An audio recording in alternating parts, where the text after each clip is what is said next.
साल 1504 जैमनिका के पहाड़ों के बीच एक वीरान किला खड़ा था जिसे लोग सुर्ख किला कहते। जो भी उस किले के करीब गया वो कभी वापस ना लौटा। रात के अंधेरे में टूटी खिड़कियों से चीखों की आवाज़ें सुनाई देती।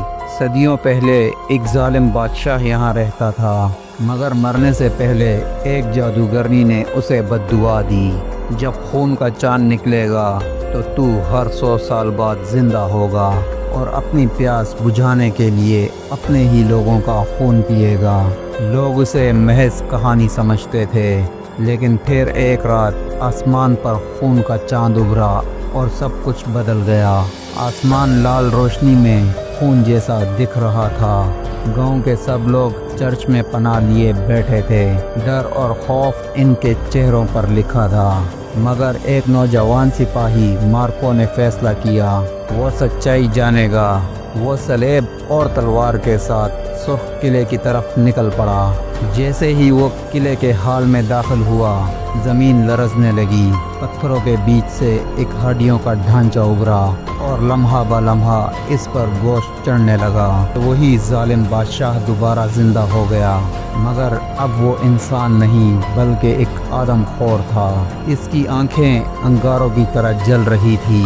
उसने दहाड़ कर कहा, मेरी प्यास 100 साल की प्यास है और आज तेरे खून से भरेगी। किले की दीवारों से साए टूट कर निकलने लगे। टूटे जिस्म लंबे कद के साए जो कि मार्को का पीछा करने लगे। उधर गांव के दरवाजे टूटने लगे। औरतों और बच्चों की चीखें रात के अंधेरे को चीर रही थी और पूरा गांव खून में डूबने लगा। मार्को ने जब ये सब मंजर देखा तो इसने हिम्मत की। स्लेब और तलवार को मजबूती से थामा। उसने अपनी तलवार को आग के जलते अंगारों पर गर्म किया और पूरी ताकत के साथ बादशाह का सामना किया। बादशाह कह के मारता हुआ बोला, तुम मुझे नहीं रोक सकते। हर चांद ग्रहण की रात मुझे दोबारा जन्म देती है। लेकिन मार्को पीछे नहीं हटा। इसने जलती तलवार सीधी बादशाह के सीने में मार दी। बादशाह की चीख इतनी खौफनाक थी कि पूरा किला लरज उठा और लम्हों में ज़मीन बोस हो गया।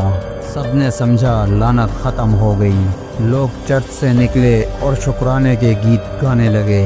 लेकिन अगली सुबह चर्च की दीवारों पर खून से लिखा था, जब तक जैमनिका जिंदा है मैं लौटता रहूँगा। साल 1604, 1704 और अब 2025 में भी आसमान पर खूनी मंजर देखा गया है। कहा जाता है जब भी आसमान पर खून का चांद निकलता है, सुर्ख किले के खंडरात से चीखों की आवाज़ें सुनाई देती हैं, जैसे वो अफरियत अपने शिकार की तलाश में हो। अगर आपको हमारी ये स्टोरी पसंद आई हो तो हमारे चैनल हॉन्टेड कहानी को सब्सक्राइब करें, लाइक करें, शेयर करें और बेल आइकन दबाना ना भूलें।